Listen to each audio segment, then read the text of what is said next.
Going live in 5, 4, 3, 2, 1. Yeah, I'm just kidding. Hey, everybody. Welcome to the Happily Divorced Show with your host, LaDonna Raeh. You know, we talk to all of those divorcees all around the world, but it's also about relationship and how to build. Where do you go from here? What you've been through? What works for you? What works in being a co-parent? And today we have a special guest. But you know, you can subscribe to our channel. It won't kill you. Just go ahead and hit the subscribe button. We see you every single week. And this week's guest is someone very dear to my heart. And you know, there's so many people out there that can, I don't know, tell you about their experiences. But this young lady, I met her on Clubhouse and then I met her in person. That's right. I want y'all to give it up for Dr. Shante. There she is. Hi, Doctor. Hi, Donna. Hello there. Hello there. Well, I tell you what, there's so much to be said about two women that come together that say, oh my God, it's you. Do you remember that day when we met in person? It was so cool. Yes, I believe it was a campaigning. I was there, at least I was working, helping someone who was running for judge at the time. But it was a social event on a Sunday. It had all the Greeks were there, different people who had been in political offices, and yeah. Yeah, it was awesome. I had so much fun. And I got there early. You know, I'm not usually an early arriver when it comes to personal Well, they stuff. closed the doors. I was lucky to slide in through Yeah. the back, over the dumpsters because they got to capacity. Yeah, they did. And I could truly believe that. That was like right after the COVID where we were pulling our masks kind of off, so people were still kind of leery, but we had a really good time. I bought a beautiful necklace. Anyway, I want to welcome you to the show, Happily Divorced, Dr. Shante. It is absolutely a pleasure. But Dr. Shante comes with a lot of credentials. I want you to know that, in her being a clinical pharmacist, a napraphic, I hope I'm saying that right. A napraphic doctor. It's okay. It's Okay, okay. thank you. Because I'll be like a nap, okay? A napraphic doctor, an educator, author, political organizer, and community revolutionary. This is so important, and especially when women are in power and in position. With you being the current president of the National College of Naturopathic Medicine and the American Naturopathic. I hope I'm saying that right. I'm saying now. Naturopathic. That's what I said. Yeah. Naturopathic. Yeah, that's what I said. I just want to say it's such a pleasure to have you on the show so that we can hash out this dear topic of life after divorce and you balancing all of these titles and responsibilities and motherhood. Yes. Yes. All right, so let's get on with it. So where do we begin? When does one feel that it is a healthy decision to, kind of move forward and start from there? Like today is the first day of the rest of your life type stuff. Oh, wow. I mean, for everybody it's different. For me, it was when I felt that I just couldn't move forward with that person, with my ex. Not being fulfilled, maybe in some ways outgrowing each other or falling out of sync. Um, I try to think back as to why. And after, let me see, 2018, after 5 years of being divorced now, I don't know that I have a straightforward answer besides the infidelity, of course. But, even, marriages can actually survive that. But the lack of support, those things are just important. The lack of communication, those are important. There are a lot of things that marriages can survive, but when you have all these different factors piled up on top of each other, in-laws, and I would think that also because in our situation, the childbearing years for me were very painful for us. I don't think that we were able to make it out of that. So on top of the things that normal people and marriages go through, the challenges that they have, two people coming together, you couple that with someone that has a strong military background, deployed, someone as ambitious as I am, and then with loss of children. Sometimes you don't make your way back to each other from all of that. I can understand that. But were you as busy as you are now during your marriage? Oh Like, no. Oh no. I There may have been a period where I was completely stay at home with the apron, serving dinner on a tray, cleaning all of this clothes, folding everything up, putting it neatly into the drawers. And I tell you, my husband didn't have to lift a finger. I was proud of my marriage. I had the little license in a little frame in a case with the rest of the things that if you have plaques and other little things in there. So a picture of us and the license was in a frame. I was very proud to be a wife. So all that other stuff I dropped, and I mean I still did it, within reason. But uh, if he's like, oh, let's do this, okay. yeah, yeah. I mean, is that part of your personality? And I don't want to take it too far because I know that you're actually moving forward with being or moving out of the space of being in a toxic situation by doing presenting your custom detox program. And I want to say, how did you arrive from being the perfect? I don't. We're not gonna say perfect because look, I've been to wife school too. Uh, being being the wife that was at every beck and call, served your husband as you should. I still believe that's the way it should be. Okay. That is just the way it should be. However, if you put all of your things on the back burner, how do you move forward from that after you realize that maybe this is not a healthy place to be and decide to move out of the situation? Where do you begin at that point? For me, it began with therapy. I fell into a very dark, depressed place. I was dating a gentleman, and one day he saw me sitting on the edge of my bed, staring out of my window. And I have a beautiful view from where I live because it's pointing towards the skyline of Chicago. But for me, in that day, I don't know. I was just in a blank stare looking out of the window like, oh my God, what am I going to do? I had just had my son. We're going through a divorce. I'm unemployed. I had devoted so much of myself and time to the family that I wanted. It was like, what are you supposed to do? Who are you now? So having to just redefine those things, even as credentialed as I was, I still had all of those credentials. They were still there.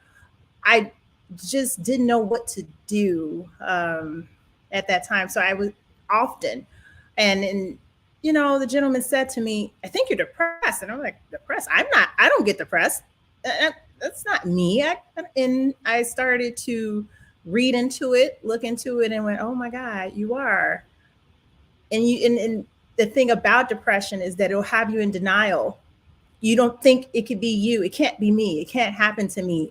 I've done all of these things. You can't be depressed. You're too strong. You're too smart. You're too resilient. You're too this can't. Well, you're human, so yeah, yeah, you can. Yeah. So for me, it started with therapy, going to therapy, and just now facing those inner demons and figuring it out, because also now I can't go back to who I used to be because now I'm a mom, and I will never not be a mom again in life. And that's having to sorry, that that version of yourself that you've always known, and you can't go back. And so you're like, well, who am I? And then you have this little small infant innocent child completely dependent on you, and you're like, well, what am I supposed to do? So it started with therapy, and just day by day, the postpartum is real. Yeah. So postpartum depression coupled with just the depression of going through a divorce, because now you're mourning a relationship. You're mourning the death of your marriage, for lack of a better way of putting it. And you go through the 5 stages of grief through that, all the same as if you lost someone, as if it was death. You go through those stages and you ping pong in between those 5 stages. It's not like a formal succession where you go number 1, number 2, we're going to go here. Sometimes you're in anger a little bit longer. Sometimes you're in bargaining a little longer. Sometimes you're in that sap, so you're going through all those stages of grief and you're bouncing in between them and trying to figure out. And then, of course, now you're sounding like a broken record to the people around you, your loved ones, so I had to go to get some professional help to help me get through this, because I'm like, well, you're a mother now, so you can't afford to. Yeah, we sweep that under the rug. We say, you know what, figure it out, and you get back out there. Can you give any, or how can someone identify and overcome limiting beliefs that may be holding them back in their personal and professional life after divorce? Limiting beliefs. Mm-hmm. Well, how overcome those limiting beliefs that may be holding you back in your professional or in your personal life or professional life after divorce? Well, that is a really good question. And it makes me think about one of the chapters or modules, I should say, in my custom detox course. Of course, is designed to be something to help you cleanse your body. It's supposed to be designed for that. But one of the things when undergoing a detox, and I call it part of my Food Anonymous course, is that you're going through the same things, the withdrawals and the things that your body is going through as a person that may have been addicted to a controlled substance, alcohol, nicotine, heroin, because the body's used to it. And so the same way that we've grown that dependency on sugar and salt, our bodies are used to it. And when you're going through that, that's difficult. It's a stressor to the body a little bit to detox. So what I did with that is I incorporated one of my modules, a chapter that I call I Think, Therefore I Am. And I use that quote a lot. And what that module does is it helps you to reprogram some of those limiting beliefs, and actually to help increase confidence, self-confidence, so that you can get through that program. But it doesn't just apply to that program, because it's a 14-day program. And it is difficult. It is not an easy task to stop doing things that you have been used to doing for 14 days straight and stick to a very strict regimen, and your body's going through certain withdrawal symptoms and you still got life going on over here. You're hungry, you're going to go through. And so that's why I have that module to help it. It helps with affirmations, prayers, meditation, those type of things to help to calm you, ground you, give you a sense of self-confidence, maybe that you can get through it. And so we go through those steps and we go through those exercises, we go through those lessons before you even start. So before you even begin the detox, you learn how to cope mentally with, for what your body is about to go through to keep you going, so that you don't slip and fall off the regimens. I mean, I'm here to tell you that you need to get your mind right, because when you date, if you've been married for a long time and you try to get back out there, you want to go back in your mother's womb. I'm telling you, because it is a scary place out there. Seriously, like it's not the same. But you have to get right first, Yes. And can you share any tips or strategies for cultivating a growth mindset that empowers individuals to thrive in their post-divorce life? Affirmations. That's one tip that I will give for free. Affirmations, positive affirmations, becoming more positive. And that's something that can definitely help reprogram you and your belief system of things that you used to think you could only do, and now convincing yourself. The saying that if they tell a person, if they say a lie to themselves long enough, they start to believe that lie. It's Yes. essentially the same thing, except you don't want to lie to yourself. You want to affirm to yourself and say, hey, I know I'm not there yet, but this is what I'm aspiring to be. This is the goal in mind. That's why vision boards are helpful, where you can actually look out and see the things that you want to aspire to, the things that you want to have, the levels that you want to go up. So that's what I would say for people to do, because it is hard. And this is different. I mean, especially in our generation where we're the crossover, where social media, the birth of it was right when most of us were probably getting booed up and married, and then now we're used to a different way of dating and courtship. And now there's a lot of us that are divorced right now, and we're in this tweet type of world of dating DMs, and I'm still, getting having a hard time even myself with that. Someone's just in your messenger inbox and you're like, what? About some hey, you look You know good. what? I was on the phone with my best friend today, and a text message came through her phone, and it just said, "Hey," and she said, "What in the?" I'm not replying to this. I don't know. What? Hey, what? And so I said, Right. that's Now, just now revealing you our got truth. now you got an attitude. You know what I'm saying? But Because you know what? who are you? Who is this? What do you Exactly. want? And who sent you? What? If I say hey back, are you going to say, hey, we have a way for you, to earn up to $26,000 for all of your employees? You don't know, like what it is. And that's the little inside joke that we have. But yeah, it's so different now being divorced. And then now you're going back out there dating, trying to get to know someone in the place that you are in life now. At least before 20 years ago, 15 years ago, you were that younger, more optimistic, person or version of yourself. Yeah, and not to mention, things gravity hadn't taken place yet, I know, I back know, then. I know. I was So looking, yeah, yeah, yeah. yeah, So I yeah. just got my neck back recently because of my weight loss. Uh, but For me, it's in pictures when I notice that the face is just too round. I'm like, yes, time. yeah, It's time. yeah. Yeah. That's So why I haven't been on this show. I haven't been on my own damn show because my face got too round. But essentially, with your program, with the custom detox program, I think that you coming on this show and talking about what you've been through and how you're willing to help other people with this program. Tell us about the program. I know you touched on it a little bit, the modules and things like that. But who can benefit from the custom detox program? everyone can benefit from it. If you're Ah, just there's no such looking thing. for, There's no such thing. I gotta interrupt you. There's no such thing as everyone. Be more specific. Come on, Shante. You gotta do this.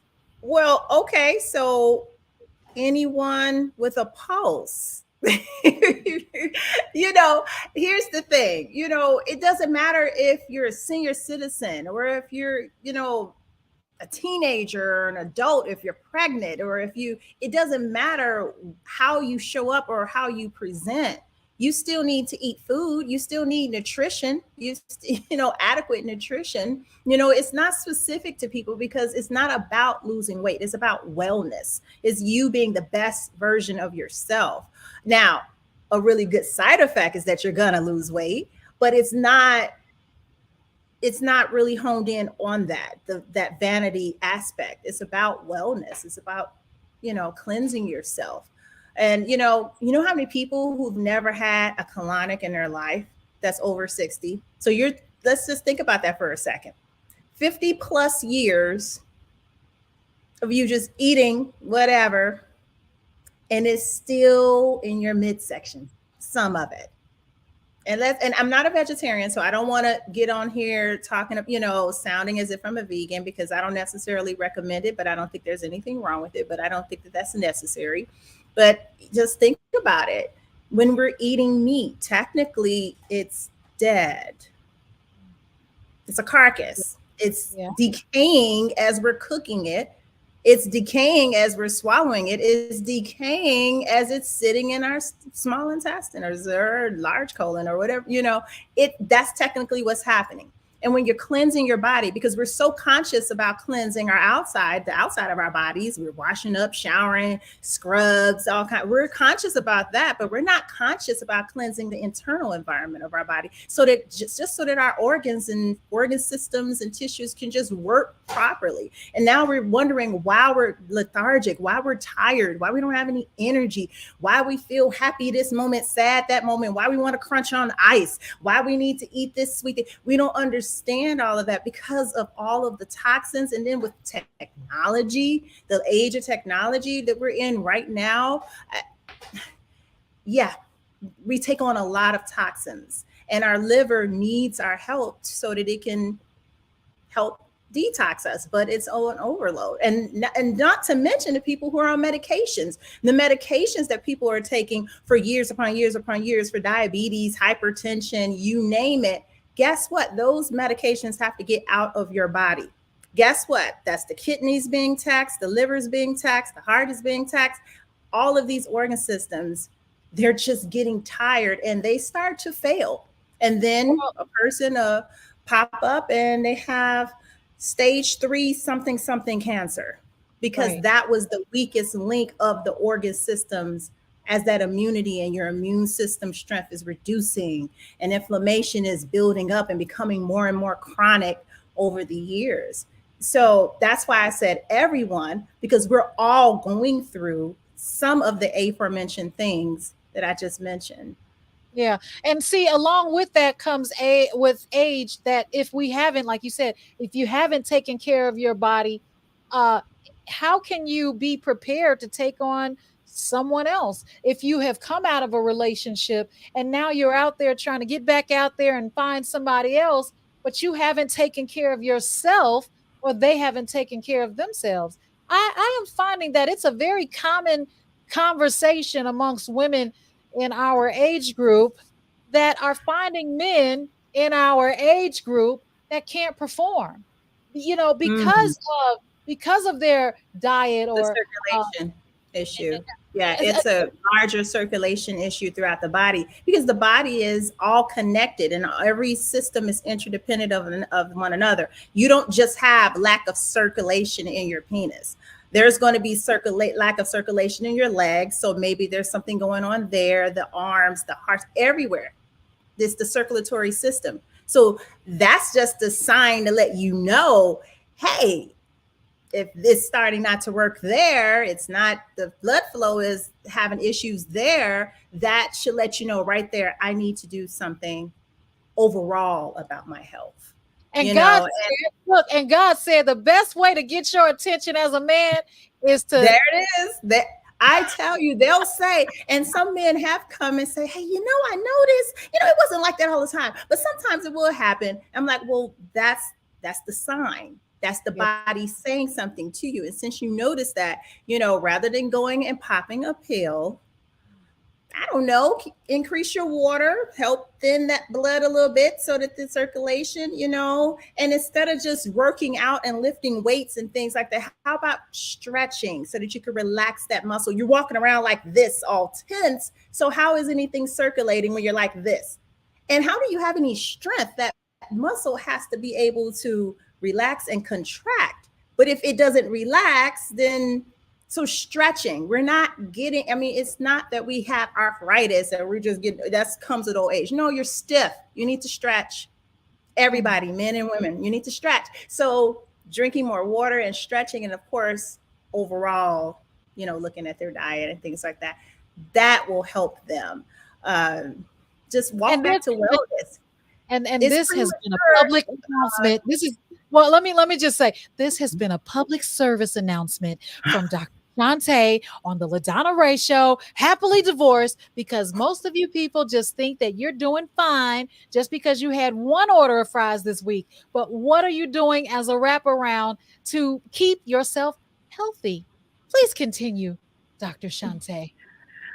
And I wanted to also mention that I have a podcast I'm getting ready to start. It's called Holistic Relationships. And one of the topics, that we're going to launch is about compatibility Mhm. with people. nutritional compatibility. One of the things that was also a challenge in my former marriage is that here I am, this person that's about health, wellness, fitness. And even though I would say my ex husband was fit, his diet wasn't always up to par. And that's where we, because now I'm looking like, in some ways we agreed on things, but in other places we didn't.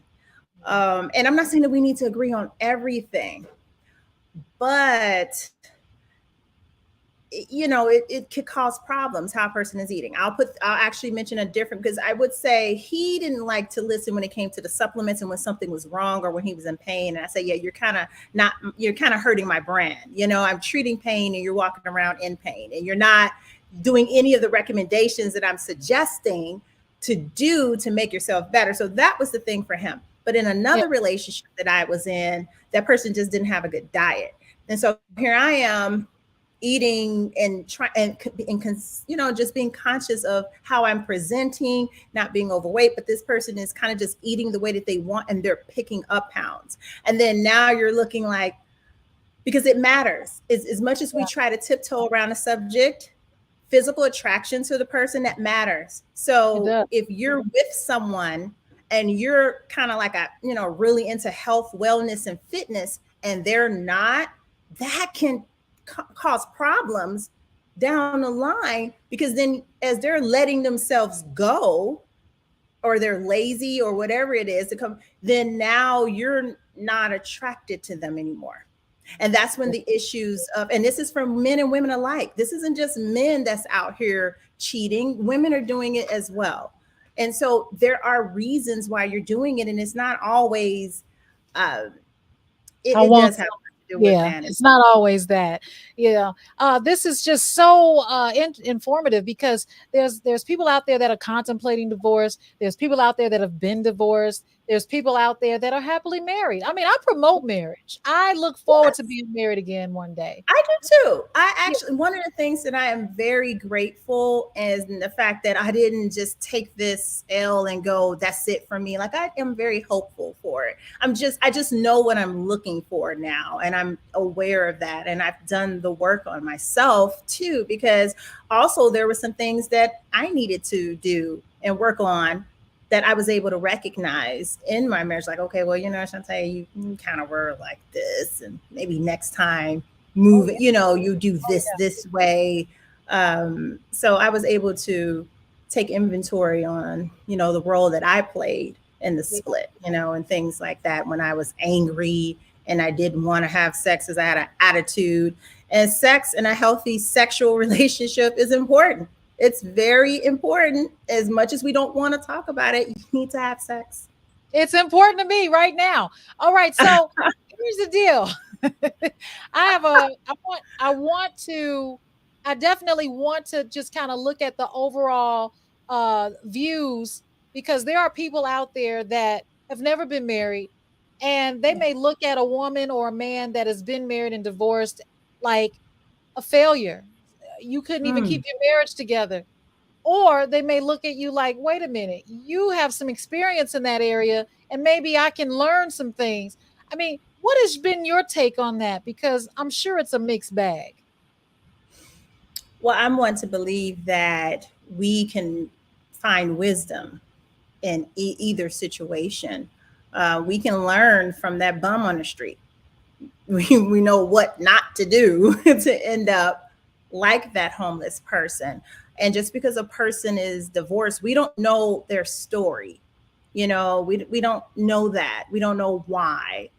So I don't know that judging them based on that, to say, wait a minute, I'm going to back away from you because you're divorced. And then, of course, there is that, well, you're divorced, you may have learned some things here. You have some experience there. But then again, you don't know that. It's really just a leap of faith, and it's a risk. Love is a risk. So you're not going to know. A lot of things that people used to tell me, they would say, and I know that they meant well. The delivery was just a little, because they were like, well, I'm pretty sure. It was almost like a victim blaming type of situation, where they said, well, you had to have known that he was always like that. Yeah, you're going to really insult me. So I just married a douche. Like I just consciously and knowingly married an asshole. I'm sorry. I don't know if I can, but You really, sure like can. that's not what happened here. You know, this person was the knight in shining armor. And then all of a sudden, one day, the real him showed up. Okay, the real Slim Shady just stood up. Okay, so Yeah. and now I'm over here like, well, who is this? I'm sorry, I don't know who you are. You know, it's like the Tamia song. There's a stranger in my I was just house. about to sing it. I was just about to sing it. You ready? Yeah. I Uh, don't remember all of the there's a lyrics. stranger in my house. How's that sound? Took a while to figure There, out. there. That it? Yeah. Those of you that Mhm. know me, y'all know I can sing. I But am really trying to think of that song now. you Um, seriously don't know the words? I'm drawing a blank. I know "Stranger in My House," Yeah. but I cannot think of that the chorus. I can't think of the There's loop a right now. stranger in Just my house. That's in the my chorus house. right there. No, the rest of it. It's more Took to it. a There's a while to stranger in my house. figure. It took a while to figure out something something who you say you are, Are you something serious? something someone else because Okay, he hold on. didn't Okay, touch me. stop. Like No, I can't remember you're everything. not gonna butcher Tamia. I mean, you just can't do it. She starts off. She says, "I don't understand." Okay, and then she says, "You look like the man in the No, picture." By those are the lyrics. I'm talking about the I'm getting, I'm, chorus. I'm getting up to the chorus, right? So Oh, there's a okay. story here. She says, "I Hmm. don't understand. You look just like the man in the picture by our bed." Yes. The suspense is pounding, and then she moves on to say, "Wait a minute, I'm checking your clothes, and you wear the same size shoes. You sleep in this spot, and you drive in this car, but I don't know who you are. There's a stranger in my house. It took a while to figure out. Figure out. There it is. Right? There's no way you could be who you Be say who you you are. say you Gotta are. be You have to someone be else. someone else, No, right? Because he because wouldn't he touch me wouldn't like touch me that, like that. and he You wouldn't were, treat me like you do. yeah. Yes. So that's exactly what the situation was, and I'm like, no, I didn't. That's not how this person was. I didn't just subject myself to someone just being horrible to me all of those years. That's no, Yeah, no. but That's what about the people that are consistent the whole time and you depend on them to change because you want to change them? You know what I mean? Like there are people out there, mm. right? There are people out there that are consistent the whole time, but you want them to change. And when they Also, don't, so you're talking about the people, and I like to make this reference from an old stand-up from Martin Lawrence. You so crazy when he said in there, well, I mean, he had on some white sweat socks, but I can change that. I can right. change him, and Yeah, it's so not true. yeah, What it's what you see is what you get. yeah. It is There's not and it true. doesn't work that way with adults. Only that person can change you. And if you took time, and I think that also how society conditioned young girls to think that they're supposed to be, like they're dating and they have to jump into marriage so fast where they're not even taking the time to get to, because you're not going to learn that stuff in 6 months. You're not going to learn it sometimes in a year. It takes time for those habits and personality and character traits to come out, because in that honeymoon phase, you're just all over each other, and and they were always that way. You just didn't know it. So when you do see something, or you just take the time to get to know people, maybe even be friends, their guard is down. You'll learn a lot more, and you will be able to. And I can say this now in hindsight, because hindsight is 2020. I can say that now, but you'll go, I don't know that we're going to be compatible here, because this is that's bothering me, but I don't want to say that about you, and you are who you are. So I'm gonna just leave that alone, and Yeah, but I'm going to move around. as you get older, do you feel like that as people get older, that they feel like they have a shorter time frame to really figure this thing out? Like I always joke about, like Jennifer Lewis, she said, "I don't know how many summers I got left," And when I heard her say that, I was like, "Man, I don't either."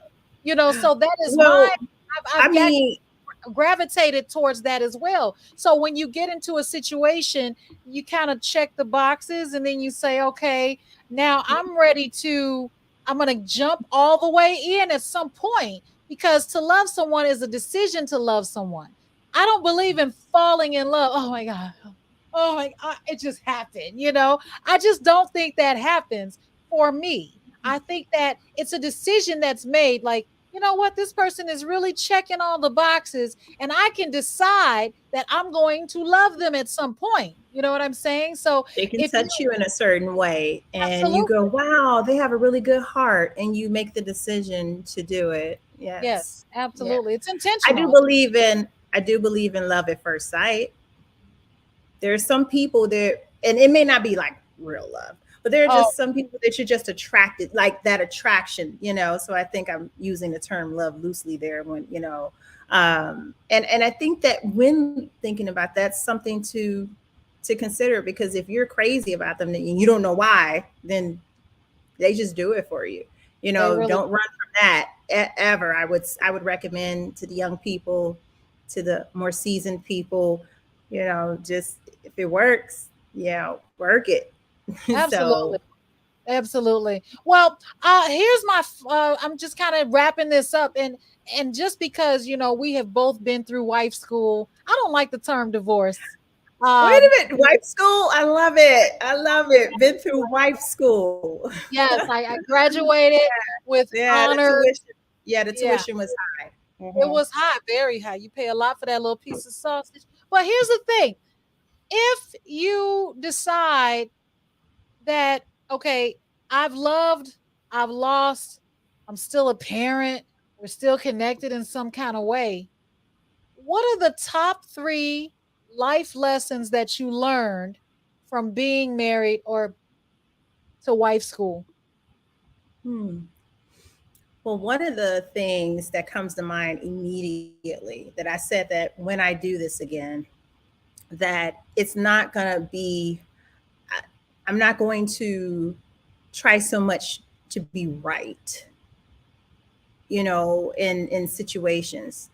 I think I'm a better judge of character in doing what's going to be best for the maintaining of the relationship versus doing something damaging because I'm just trying to be right and I'm trying to be in my glory and I'm trying to stand on the top of the mountain to say, see, I told you, like, I rather just say, I choose my battle there. I'd rather we had a better rapport, a better relationship, better communication, and then maybe at a later time be able to express or communicate what I was trying to at that moment when it's more receptive.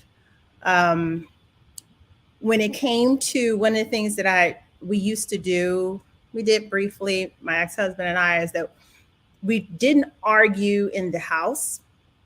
We'd go to dinner so that we could talk about something. And we both were very conscious about how we looked in public. So we didn't want to embarrass ourselves in public. And then that gave us the opportunity to kind of just listen, and not make a scene, not get angry, it worked for a little bit. We did that for a little while.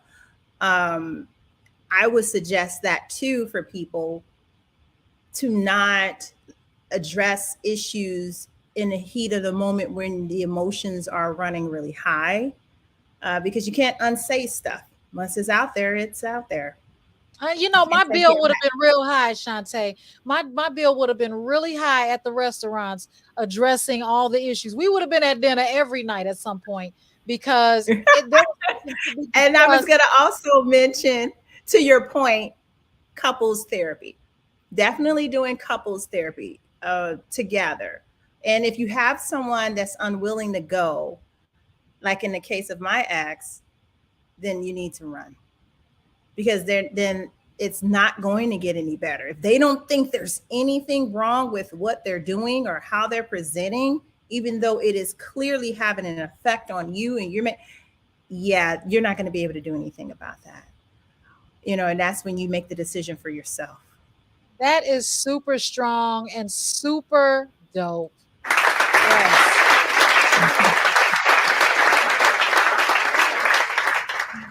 I think that a lot of times in our community, we don't look at therapy as a part of the solution. We think that we can fix it or just forget it. We start over so much that we have not, we're turning pages and we're not closing chapters. I think that there's a lot of power in what you said when it comes to getting therapy, but that therapy piece has to be a mutual thing. I remember in my previous marriage that uh, both my ex and I, we were scared to, afraid, I should say, to pray about it because we were afraid that God would actually fix it. You know what I'm saying? It was like we got to a point where we were afraid that God would actually fix it. So even though we met at church.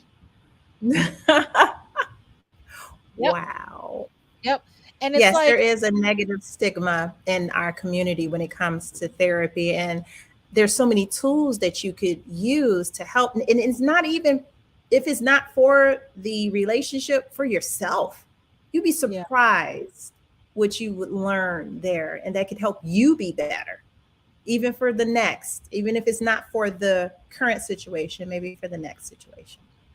All right. Well, Dr. Shante, I just want to thank you for being on the Happily Divorced show. I know at some point I'm going to want to change the name because who's happy about being divorced, you know?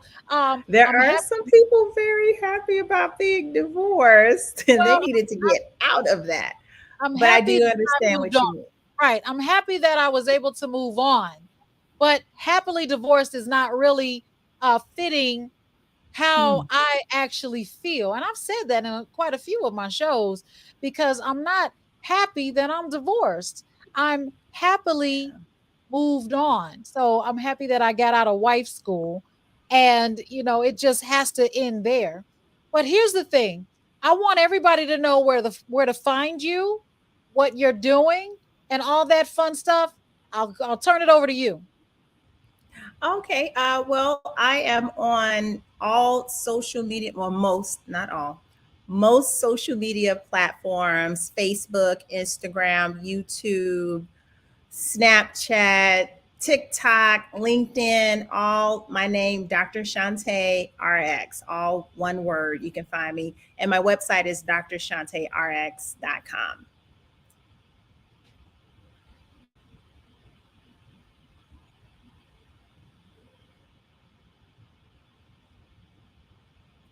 It's kind of odd that I didn't come back in time, but you couldn't. I need a producer. What can I say? Uh, well, again, I want to thank you for being on the Happily Divorced show. You're welcome to Thank come you for back. having me. You're welcome. You can come back anytime, girl. Come on back here and tell Okay, me how you okay. feel, And I'll have those lyrics. and we'll sing it together. I'll have those lyrics together the next. Mhm. Yeah, sorry, Tamia, that Dr. Shante couldn't remember your lyrics, but that's one of those songs that when you're upset with your husband or your mate and it plays and you're singing it, they're like, "Is she talking to me? Is she talking about me?" It's one of those Yeah, songs. it is. It is. And I'm gonna play that as soon as we're off this podcast. I love it. Hey, I love that glass in your hand. I love it. Oh my, oh, this is me. This is supposed to be me. Yeah, yeah, that's Thank cute. you. Cute. Yes. All right. We'll see Thank you you. next time on the Happily Divorced Show on LaDonna Raeh Show Network. And until next time, bye bye, Dr. Shante. All right. Y'all heard it best right here. This is where we get off into talking about being happily divorced. Here's the thing, I'm not happy that I'm divorced, okay?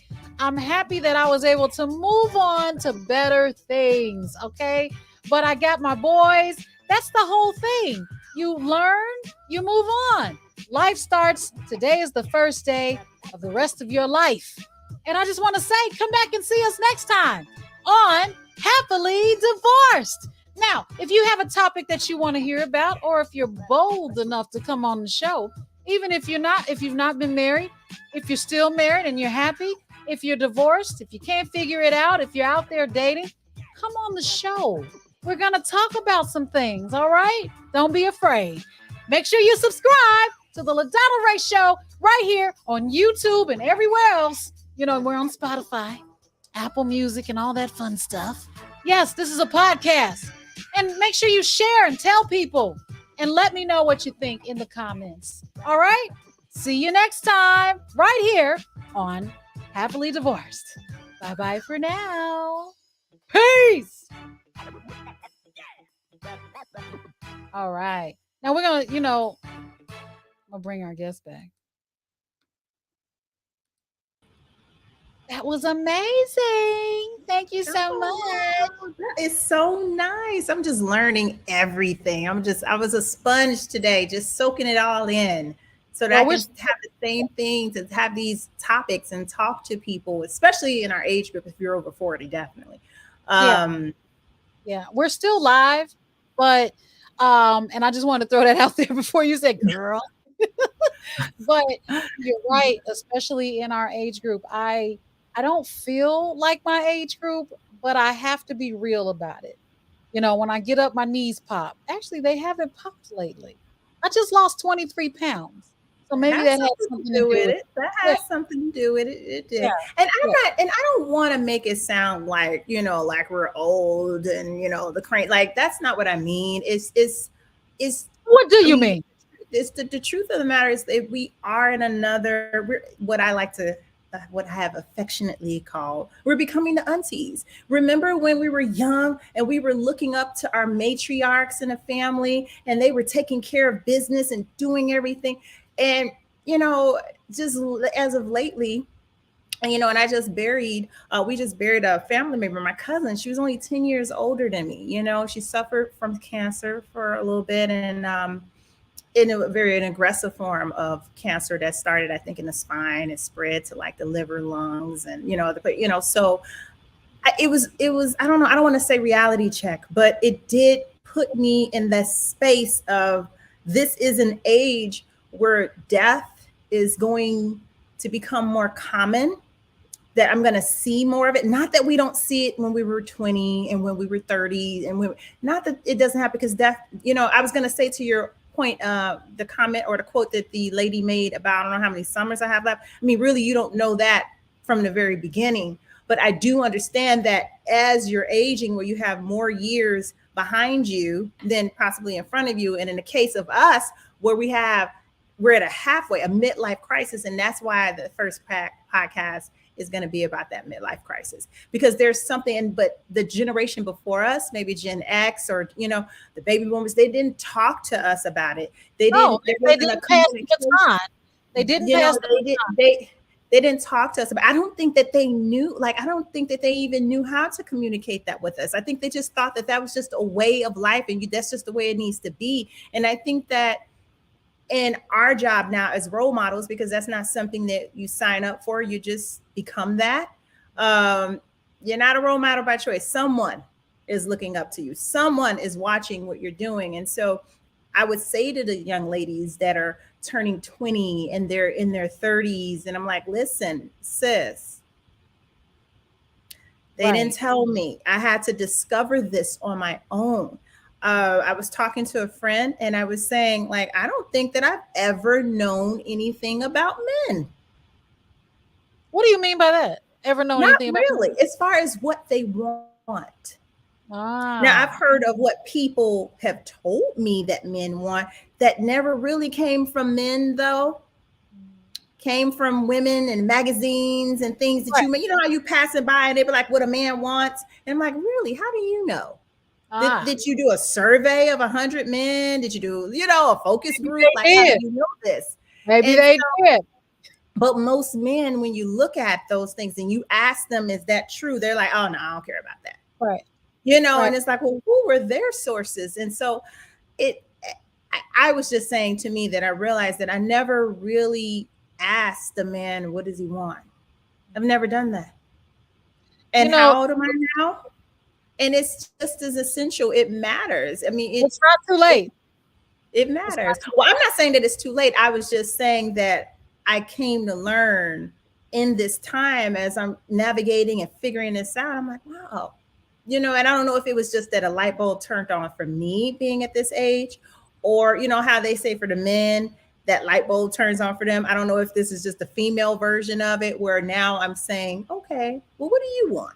How Do would you you have like people? to? Do people tell you? Do people pull you to the side and say, "Wow, you're different"? They do say that. A lot of guys say, you're a little different to talk to. You have, interesting, thoughts. I don't know where they come from, but Right.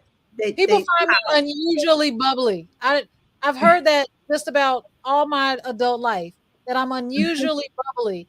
And I'm like, how is that unusual? Because I'm just a happy person. You know what I'm saying? Like, are you always like this? Oh, And then when they get to I know love me, they're it. I like, love oh, it. you're different. Yeah. Yeah, I call it being animated. I'm So not animated. I wouldn't say that. But I am definitely those animated personalities. I think that's what they mean by it. Where a lot of people don't have it. It's truly a gift, yeah. because a lot of people, they don't have it. They can't even see themselves doing it or have the confidence. And Yeah. so I know that I have a different perspective on life, love, relationships, Yes. and I just pull together everything that I've learned in life. I've been afforded to, go through higher levels of education, psychology, that sort of thing. And I learned there. I didn't learn from the family because we didn't know that. And what I Right. do now with my family is I just share the things that I've learned and help them in their communication with each other, and how to manage themselves, and talking about that type of self-control. And that detox program, that's something that's going to teach people about self-control. Because if you can't control what you put in your mouth, I'm gonna Then you say it can't like that. I'm gonna control say it. what I'm gonna say comes it out like of your Dr. mouth. Stevie said it. He said you're blink. You know what I'm saying? Like if you can't stop yourself, you're in trouble. You're really so that It's, self control is it's kind of like it's this, Dr. Shante. If you can't control what goes into your mouth, you're going to have a hard time controlling what comes out of your mouth. Point blank. that too. Yeah. That too. But that also contributes to a lot of the premature aging that we see. Some Yeah. people not looking the age that that's because they're prematurely aging. And it's by way of their diet and the things that they're putting in their mouth. Well, So then you must be eating fabulous, darling, because you look fabulous. We're thank going to get you, out of thank here. you. No, it's even I have to put myself on my program from time to time. It's not like that, but I have made it a lifestyle because that's what I teach at the end. That last module is taking that on as a lifestyle modification, and we just step by step, day by day.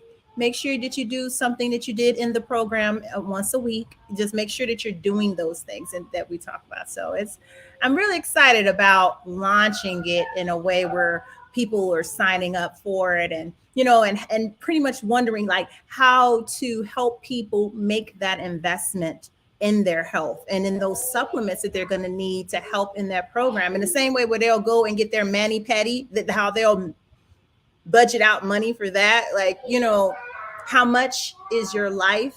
How much is your body? The only vessel that you have in this earth, you only get one. You're not going to be able to trade this in. So how much is it worth to you? Are you willing to make the investment in that? And I can't tell you how many people won't just stay on a multivitamin regimen for month to month throughout the year. Well, Dr. Won't even Shante, do that. I know that a lot of people out there suck at their health. They suck at taking care of themselves, and that's why they're going to reach out to you. We're going to get out of here. We're going to go ahead and have you back on the show. I'm going to Okay. eat my Chipotle. Don't judge me. Don't judge me. It's okay. I do my chips and guac and my little fajita bowls, and I love it too. Yes. All right. Well, thank you. Okay. Take care and good Okay. night. Good night. Bye bye. Bye bye.